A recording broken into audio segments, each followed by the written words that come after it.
초여름 햇살이 구름 사이로 비치며 시골길을 비춘다. 길가에는 오래된 트럭 한 대가 서 있고 보닛에서는 희미한 연기가 피어오른다. 운전석에서 내린 이만호 할아버지는 주름진 손으로 땀을 훔치며 엔진 덮개를 열어본다. 하지만 낡은 눈으로는 어디가 문제인지 알 수가 없다. 그는 한숨을 내쉬며 허리를 굽혔다 펴기를 반복한다. 멀리서 자전거 바퀴 소리가 들린다. 박수진이 출근길에 멈춰서서 트럭을 바라본다. 마트 유니폼 위에 얇은 점퍼를 걸친 그녀는 짧게 인사를 건넨다. 차가 고장 나셨나요? 이만호는 머쓱하게 웃으며 고개를 끄덕인다. 시동이 안 걸려서 말이야. 아내 병문안 가야 하는데 큰일이네.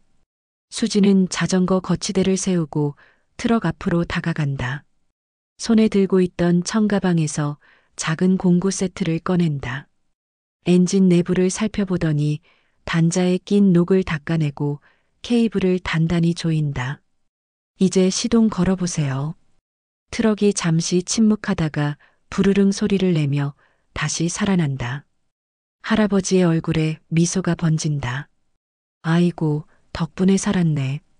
이런 걸 다 아나 보네. 아버지가 예전에 정비일 하셔서 조금 배웠어요. 수지는 손에 묻은 기름을 휴지로 닦으며 웃는다. 그녀의 이마에는 땀방울이 맺혀 있었다. 바람이 불자 머리카락이 흩날린다. 이만호는 고개를 숙여 연신 감사 인사를 한다. 이 은혜를 어떻게 갚을까? 괜찮아요. 그냥 가던 길에 본 거예요. 그녀는 자전거를 타고 천천히 길을 내려간다. 트럭이 멀어질수록 할아버지는 그 뒷모습을 오래 바라본다. 한쪽 도로에 검은 SUV가 조용히 멈춰 서 있다. 창문 너머로 정장을 입은 남자가 그 장면을 지켜본다. 그는 핸드폰으로 짧은 영상을 찍은 뒤 무표정한 얼굴로 메시지를 보낸다. 본사에 보고하겠습니다. 회장님 부친 안전 확인 완료. 차 안의 공기는 냉랭했다. 그러나 화면 속에는 기름때 묻은 손으로 차를 고쳐주던 한 아가씨의 모습이 또렷하게 남아 있었다. 아침 9시 읍내의 작은 마트 문이 열립니다. 박수진은 출근 카드를 찍고 계산대에 자리를 잡습니다. 매장 안은 이미 손님들로 붐비기 시작합니다. 좁은 통로 사이로 유모차가 오가고 냉장고 문이 열릴 때마다 찬 공기가 새어나옵니다. 수지는 손님들에게 미소를 보이며 인사합니다. 어서 오세요. 오늘은 우유가 세일입니다. 나이 지긋한 노부부가 천천히 카트를 밀고 다닙니다. 한쪽에서는 아이가 과자를 집어들고 울먹입니다. 수지는 조용히 다가가 다른 상품을 건네며 달랩니다. 계산대에 선 김 과장은 불만스러운 표정으로 POS기를 두드리며 말합니다. 기계가 또 멈췄잖아. 이런 건 내가 좀 알아서 처리해. 수지는 고개를 끄덕이고 메뉴창을 열어 오류 코드를 확인합니다. 몇 번의 클릭 끝에 화면이 정상으로 돌아옵니다. 손님들은 기다림에 지친 표정으로 영수증을 받아갑니다. 그녀는 죄송합니다라고 연신 고개를 숙입니다. 점심시간이 되어도 앉을 틈이 없습니다. 바코드 리더기 소리가 계속 울립니다. 동료 미정이 다가와 속삭입니다. 수진 씨, 아침부터 너무 바쁘죠? 그래도 당신이 있어서 다행이에요. 이러다 기계보다 내가 먼저 고장 나겠어요. 둘은 잠시 웃지만 곧 다시 일에 몰두합니다. 저녁이 되어 매장 불빛이 희미해질 무렵 김 과장이 퇴근을 서두릅니다. 내일은 본사 점검이 있으니까 청소 깔끔히 해. 그가 떠난 뒤에도 수지는 남아서 매대를 정리합니다. 떨어진 상품을 주워 담고 바닥을 쓸며 한숨을 내쉽니다. 문이 닫히자 정막이 흐릅니다. 밖에는 버스 정류장의 가로등이 깜빡이고 있습니다. 퇴근길 자전거 페달을 밟는 그녀의 다리에는 하루의 피로가 묻어납니다. 작은 전셋방 불을 켜자 동생 박지훈이 책상에 엎드려 있습니다. 언니 왔어? 도시락 먹었어? 응, 먹었지. 너는 공부 좀 쉬어. 수지는 냉장고 문을 열어 남은 반찬을 꺼냅니다. 휴대전화가 울리며 미남요금 안내 문자가 뜹니다. 그녀는 잠시 화면을 바라보다가 조용히 전원을 끕니다. 방 안에는 냉장고 소리와 함께 시계 초침만이 움직입니다. 그녀는 창밖으로 굴뚝 불빛을 바라보며 마음속으로 다짐합니다. 조금만 더 버티자. 지훈이 대학 갈 때까지만. 다음 날 오전 마트 앞 도로에 고급 외제차 여러 대가 천천히 들어섭니다. 검은색 차체가 햇빛을 받아 번쩍이고 엔진 소리가 조용히 울립니다. 매장 앞에 모여있던 손님들이 웅성거리며 시선을 돌립니다. 누가 왔나 봐요. 직원 중 한 명이 속삭이자 계산대에 있던 수진도 고개를 듭니다. 잠시 후 차문이 열리고 정장을 입은 남자들이 일제히 내립니다. 점장 김 과장은 허둥지둥 밖으로 나가 허리를 굽힙니다. 어서 오십시오. 본사에서 오셨습니까? 앞줄에서 내린 중년 남자가 아무 대답 없이 매장 안을 둘러봅니다. 그의 뒤에는 비서 강 부장이 조용히 서 있고 손에는 서류 봉투가 들려 있습니다. 고요한 공기를 가르며 남자의 시선이 수진에게 멈춥니다. 혹시 박수진 씨입니까? 수진은 잠시 멈칫하다가 조심스레 고개를 끄덕입니다. 남자는 천천히 다가와 말을 이읍니다. 어제 제 아버지를 도와주셨다고 들었습니다. 감사 인사를 전하고 싶습니다. 주변이 다시 웅성거립니다. 김 과장은 갑작스러운 상황에 말문이 막힙니다.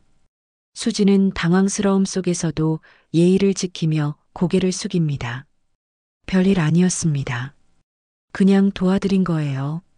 남자는 미소도 없이 명함을 내밉니다. 저는 한빛그룹의 이재현입니다. 도움이 필요하면 언제든 연락하십시오. 그의 말에 직원들이 서로를 바라보며 놀라워합니다. 회장님이 직접? 이라는 속삭임이 이어집니다. 이재현은 더 말을 잇지 않고 매장을 둘러본 뒤 차로 돌아갑니다. 검은 차량들이 순서대로 출발하자 매장 앞에는 먼지와 침묵만이 남습니다. 김 과장은 곧장 수진에게 다가와 낮은 목소리로 말합니다. 대체 무슨 관계야? 본사 회장이 직접 온 이유가 뭐야? 정말 몰라요. 그냥 길에서 차 고쳐드렸을 뿐이에요. 수지는 손에 쥔 명함을 내려다봅니다. 종이 위에 금빛 글자가 햇빛에 반짝입니다. 그녀는 잠시 멈춘 뒤 명함을 조심히 가방 속에 넣습니다. 주변의 시선이 무겁게 느껴졌지만 마음 한편에는 설명할 수 없는 불안이 스쳤습니다. 그날 마트의 공기는 묘하게 달라져 있었습니다. 고객의 대화가 줄고 직원들의 눈길은 자꾸만 그녀에게로 향했습니다. 수지는 아무 말 없이 계산대를 정리하고 묵묵히 다음 손님의 상품을 찍기 시작했습니다. 다음 날 아침 마트 직원 휴게실에는 스마트폰 화면을 들여다보는 사람들로 가득합니다. 지역 커뮤니티 게시판에 시골길에서 노인을 도운 천사 아가씨라는 제목의 글이 올라온 것입니다. 사진 속 주인공은 분명히 박수진이었습니다. 기름 묻은 손으로 트럭을 고치는 모습이 또렷하게 찍혀 있었죠. 이거 수진 씨 맞죠? 동료 미정이 놀라서 휴대폰을 보여줍니다. 수진은 당황한 듯 손을 내저으며 말합니다. 그냥 우연히 찍힌 거예요. 별일 아닌데. 하지만 이미 댓글에는 감동이다. 요즘 보기 드문 사람이라는 글이 수백 개 달려 있었습니다. 점장 김 과장은 굳은 얼굴로 직원들을 쓸어봅니다. 일하는 중에 사적인 행동은 신중해야지. 회사 이름이 괜히 언급되면 곤란하다고. 그의 시선이 수진에게 머뭅니다. 수진은 머리를 숙이며 작게 대답합니다. 죄송합니다. 그런 의도는 아니었어요. 휴게실의 공기가 무겁게 가라앉습니다. 그녀는 조용히 자리를 나와 계산대로 돌아옵니다. 손님들은 기사 이야기를 하며 수군거립니다. 그 아가씨가 그 사람이래. 인상이 참 좋더라. 칭찬이 오가지만 수진의 마음은 편치 않습니다. 퇴근길 집으로 돌아가는 버스 창문에 비친 자신의 얼굴이 낯설게 느껴집니다. 그녀는 스스로에게 중얼거립니다. 그냥 도와드렸을 뿐인데 왜 이렇게 커져버렸을까? 집에 도착하자 동생 지훈이 문 앞에서 기다리고 있었습니다. 누나, 인터넷 봤어? 사람들 다 칭찬하더라. 수지는 억지로 웃으며 가방을 내려놓습니다. 그냥 그런 일은 금방 잊혀질 거야. 그러나 그녀가 모르는 사이 서울 본사 회의실에서는 또 다른 이야기가 오가고 있었습니다. 비서 강 부장은 태블릿에 게시글을 띄워놓고 조용히 보고했습니다. 회장님, 온라인 반응이 빠르게 확산 중입니다. 이재현은 잠시 화면을 바라보다가 짧게 대답합니다. 직접 만나보죠. 이런 시대에도 저런 사람이 남아있다면 우리가 배워야 할 겁니다. 그의 목소리는 단호했지만 어딘가 따뜻했습니다. 그리고 그 순간 박수진의 평범한 일상은 다시 한번 변하기 시작했습니다. 며칠 뒤 마트 직원 게시판에 한 장의 공지가 붙습니다. 지방지점 구조조정 검토 중. 짧은 문장 하나가 직원들의 얼굴을 굳게 만듭니다. 매장 안에는 평소보다 훨씬 조용한 공기가 감돕니다. 손님이 줄어들자 김 과장은 불안한 듯 매장을 서성입니다. 본사에서 정리한다고 하더라. 우린 끝이야. 그의 말에 동료들은 한숨을 내쉽니다. 수지는 계산대에 앉아 동료들을 바라보다가 작게 말합니다. 아직 결정된 건 아니잖아요. 괜히 불안해하지 말아요. 하지만 그 자신도 불안했습니다. 마트가 문을 닫으면 자신과 동생의 생활도 흔들릴 것이 분명했죠. 그날 저녁 매장이 문을 닫을 무렵 김 과장은 수진을 불렀습니다. 다 내 탓이야.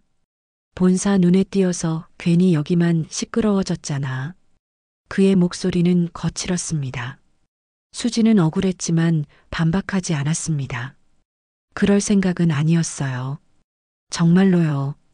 그만두는 게 좋을지도 모르겠네. 김 과장은 냉정하게 돌아서며 문을 닫습니다. 남겨진 매장은 텅 비어 있었고 천장 조명이 깜빡였습니다. 퇴근길 수지는 인력사무소 게시판 앞에서 발걸음을 멈춥니다. 청소직, 단기 근무, 일일 6만 원. 손에 쥔 명함을 바라보며 깊은 한숨을 내쉽니다. 그때 어둠 속에서 한 남자가 다가옵니다. 정장을 입은 강 부장이었습니다. 박수진 씨 맞죠? 이재현 회장님이 만나 뵙고 싶어 하십니다. 수지는 놀라서 그를 바라봅니다. 저요? 왜요? 감사 인사를 직접 전하고 싶다고 하셨습니다. 그는 정중히 명함을 내밉니다. 명함 속 회사 로고가 가로등 불빛에 반짝입니다. 수지는 잠시 망설이다가 고개를 끄덕입니다. 언제, 어디로 가면 되나요? 내일 오전 10시 한빛그룹 본사입니다. 밤 작은 방에 돌아온 수지는 잠을 이루지 못합니다. 동생은 이미 곤히 자고 있었고 방 안에는 시계 초침 소리만 울렸습니다. 그녀는 손에 쥔 명함을 바라보다가 조용히 중얼거립니다. 이게 무슨 일일까? 그냥 도운 일일 뿐인데. 창밖에서는 먼 곳에 자동차 불빛이 반짝입니다. 새벽 공기가 싸늘하게 스며들며 그녀의 마음을 더 불안하게 만들었습니다. 다음 날 오전 하늘은 잿빛 구름으로 덮여 있었습니다.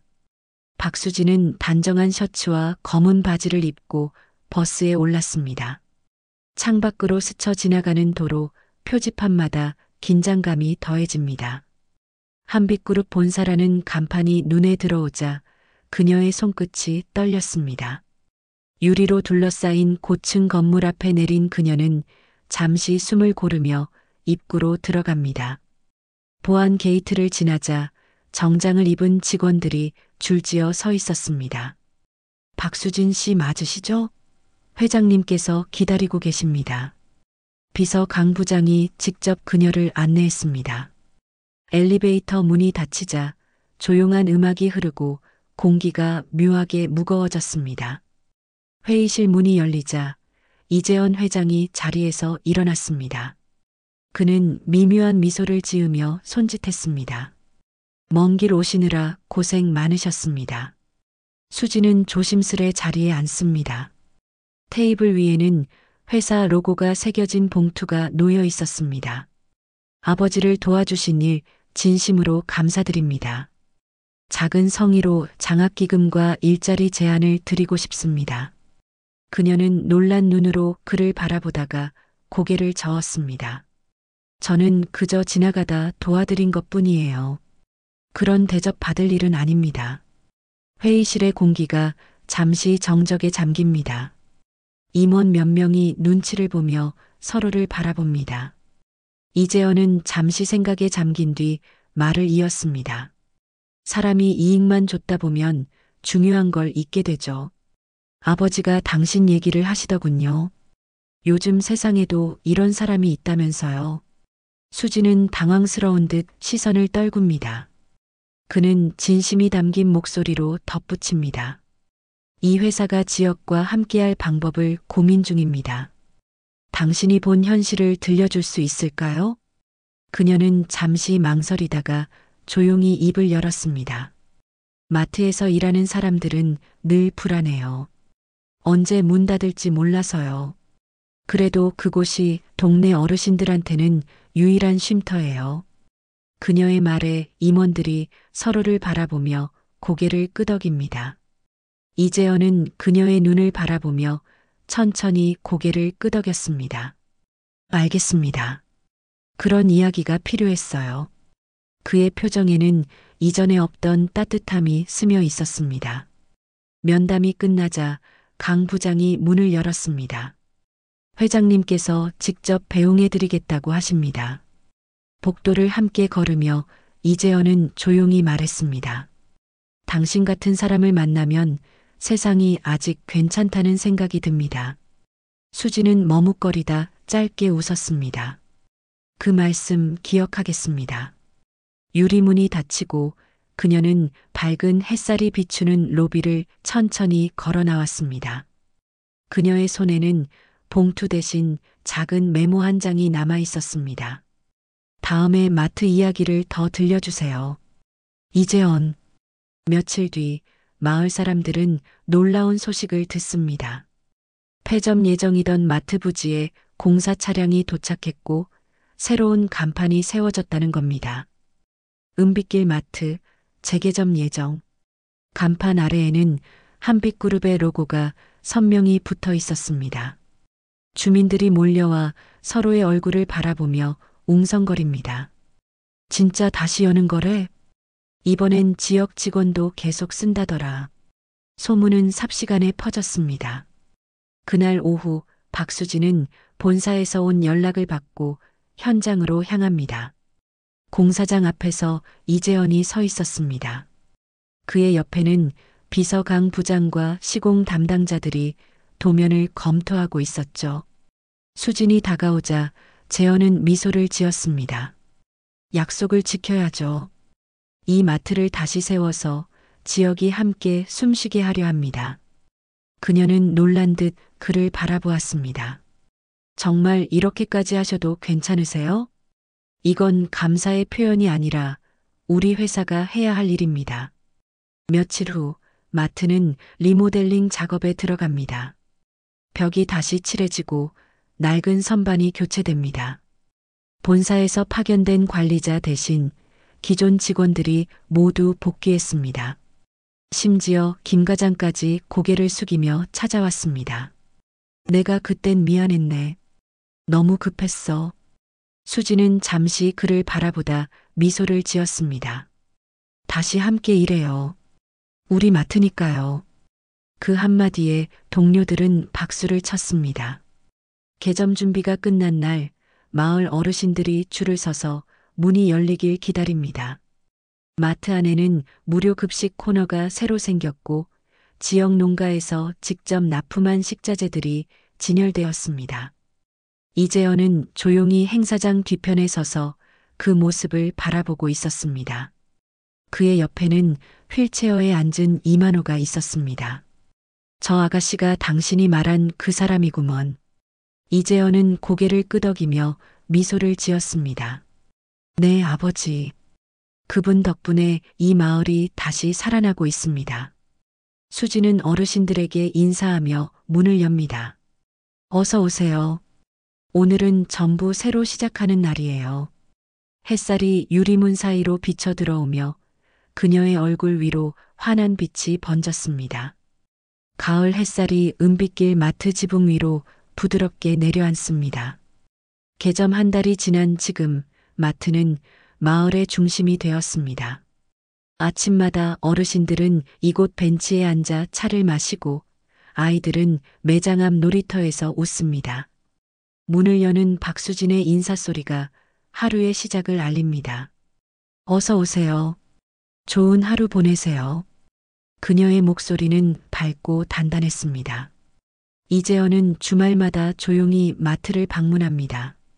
오늘도 그는 검은 차량에서 내려 한참 동안 매장 안을 둘러봅니다. 직원들이 웃으며 일하고 손님들이 서로 인사하는 모습을 지켜보며 미소를 짓습니다. 곁에 선 강 부장이 말을 겁니다. 회장님, 이곳이 회사의 새로운 모델이 될 것 같습니다. 그래야죠. 아버지가 바라던 세상은 이런 모습이었을 겁니다. 그의 시선은 멀리 계산대 쪽을 향했습니다. 박수진이 한 할머니의 장바구니를 들어드리며 웃고 있었습니다. 그 미소에 담긴 진심이 모든 변화를 이끌어낸 듯 보였습니다. 한편 병원에서 회복한 이만호는 가벼운 운동 삼아 마트를 찾았습니다. 그는 손에 들고 있던 장미 한 송이를 건네며 말했습니다. 그날 시골길에서 날 살려준 은인이 이 마트까지 살렸구먼. 수지는 쑥스러운 듯 웃으며 고개를 숙였습니다. 저야말로 감사드려요. 할아버지 덕분에 제 삶이 달라졌어요. 둘은 잠시 말을 멈추고 함께 햇살을 바라봅니다. 그 빛 속에서 서로의 눈가에는 잔잔한 미소가 번집니다. 퇴근 시간이 다가오자 매장은 여전히 분주했습니다. 동료 미정이 장부를 덮으며 말했습니다. 수진 씨, 이제 진짜 잘 돼서 다행이에요. 우리 모두가 잘 된 거죠. 그녀는 매장 불을 끄고 문을 닫습니다. 밖으로 나오자 석양이 붉게 물든 하늘이 펼쳐졌습니다. 멀리서 아이들의 웃음소리가 바람에 실려 들려옵니다. 수지는 잠시 눈을 감고 그 소리를 들었습니다. 그녀의 마음속에는 한 가지 확신이 자리했습니다. 세상은 여전히 따뜻하고 사람의 마음은 서로를 살릴 수 있다는 믿음이었습니다. 그리고 그 미소를 남긴 채 그녀는 천천히 마을길을 걸어 내려갔습니다.